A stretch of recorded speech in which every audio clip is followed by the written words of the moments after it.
everyone like loves and like respects St. Joan of Arc. Even like non-Catholics are like, oh, she's so cool. Like, so I always get, every time St. Joan of Arc gets mentioned, I always throw this out because I don't think, not nearly enough people know this, even if a lot of people do.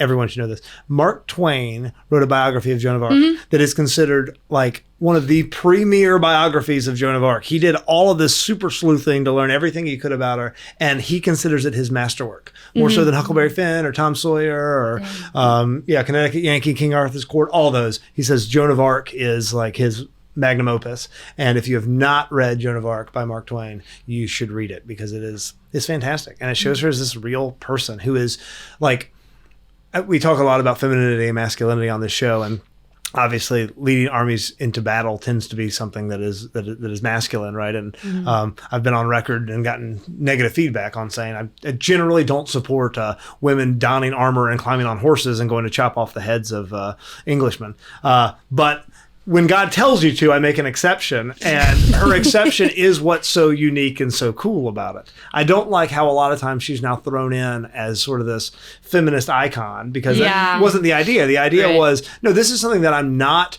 naturally ordered towards, but God is asking me to do this, and that's what makes it cool. It's not her like getting in touch with her, like this, her weird distorted desire to go fight in a war. It's because, no, this thing that is so out of my comfort zone and something that I should not be doing and I'm not qualified for, God is giving me the strength to do this, and that's what makes her cool. I love Joan of Arc. She was so little. Like, imagine being like, I think she was like 14, 15, like young, going up to the king and being like, yeah, I'm gonna lead these people. Like, that's so cool. That's so like. And in the Lily Sobieski version, I have problems with that movie, some problems with the movie, but the king is played by what's his name? Barney from How I Met Your Mother. I don't know his name. Come on, Neil Patrick Harris. Yeah. Who does the best job of playing a schmarmy, gross French king. He does a really good job. That makes sense. With it. And that was a great example too of like, it's not because God wanted the French king to win necessarily. It was because God was working through her for this greater purpose. And I can spend 2 hours talking about what I think that was and why it was important that the French did what they did in that war. Whoa, hey, you made it to the end of the video. Way to go. Congratulations. Good for you. That's hard to do nowadays.